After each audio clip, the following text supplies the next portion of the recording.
Bon, eh bien, je préfère le dire à tout le monde ici plutôt qu'à la police. Après, je serais soulagée, il y avait trop de sang. Au début, ça allait encore, il y en avait un peu bien sûr, mais c'était supportable. Et puis, il s'est mis à couler à gros bouillon. Impossible de l'arrêter, ça giclait de partout. Et ça se répandait sur les murs, sur les vitres, sur mes affaires. Il y en avait plein les draps sur le plancher. Moi, j'aime pas tellement le sang. Il me dégoûterait plutôt. J'avais donné le premier coup dans la gorge. C'était pas mortel, la carotide était intacte. Enfin, il était bien entamé. Il s'est mis à gargouiller, à vomir en poussant des sortes de râles. Comme ça. J'ai donné un autre coup et la lame est entrée dans l'œil. Et je l'ai entendu grincer contre l'os. C'était pas calculé, un hasard. Il s'est mis à hurler pour que tout le monde vienne. Je l'ai supplié de se taire. Je voulais même l'essuyer, le soigner. Je le serrais contre moi pour pas que les voisins entendent. Cette histoire ne regardait que nous après tout, mais il se débattait. Il envoyait des coups de poing au petit bonheur. Il fallait bien que je fasse quelque chose. Je ne pouvais tout de même pas le laisser comme ça. Alors j'ai continué à frapper dans les bras, dans les cuisses, dans le ventre. Il a fini par se calmer. Il ne bougeait plus du tout. Après, il a fallu le découper. Mais je ne suis pas douée pour ce genre de truc. J'ai jamais su découper le poulet. Ni le gigot. J'arrive pas à faire de belles tranches, je salope tout. D'ailleurs, il n'arrêtait pas de me le répéter. Quand j'ai réussi à détacher sa tête, on aurait dit qu'il était creux à l'intérieur comme une poupée. Une poupée.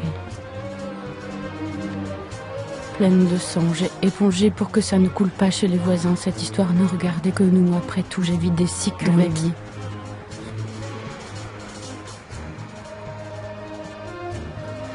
Et pourtant, il en restait encore plein par je pataugeais dedans.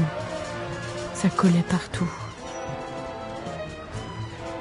Je sais que ça peut paraître affreux, mais enfin, il faut se mettre à ma place. J'en avais marre de la voir à l'intérieur, toujours en train de me dicter ses ordres, parce que c'était toujours lui qui commandait, au lit, comme ailleurs. Même mes rêves, c'étaient les siens. Il m'obligeait à me raser le matin, je devais fumer ses cigarettes et pisser debout. Tiens, une fois, il m'a obligée à écrire au courrier du cœur en signant Albert. Quand on allait au cinéma, il me faisait toujours asseoir à côté d'une fille pour que je la touche. Ça lui faisait des trucs. Ça l'excitait. Mais ce qui me dérangeait le plus, c'était quand il m'empêchait d'avoir mes règles. Et ça, vers la fin, il le faisait. Tout le temps. C'est déjà dur de vivre avec un homme dans un appartement, mais à deux dans un seul corps, ça devient infernal. Je suis pas si grande, pas si grosse. Il n'y a pas de place pour deux, on est fourrés l'un sur l'autre, on se rentre dedans, la vie devient impossible. Et tout ça parce qu'un jour j'ai eu le malheur de le laisser rentrer. On leur donne ça et ils prennent tout. J'étais complètement possédée. Dépossédée plutôt, jetée de ma peau, virée. À la porte de chez moi, de moi, je ne regrette pas de l'avoir saignée.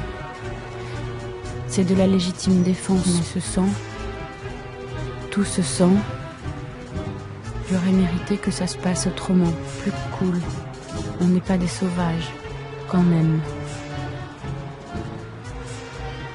Bon voilà, j'ai tout dit, je me sens mieux, tant pis, on me gronde, au moins maintenant, je suis redevenue une femme comme les autres, une vraie femme.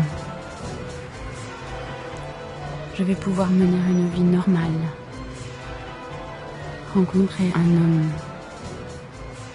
Mais cette fois-ci, je ferai attention.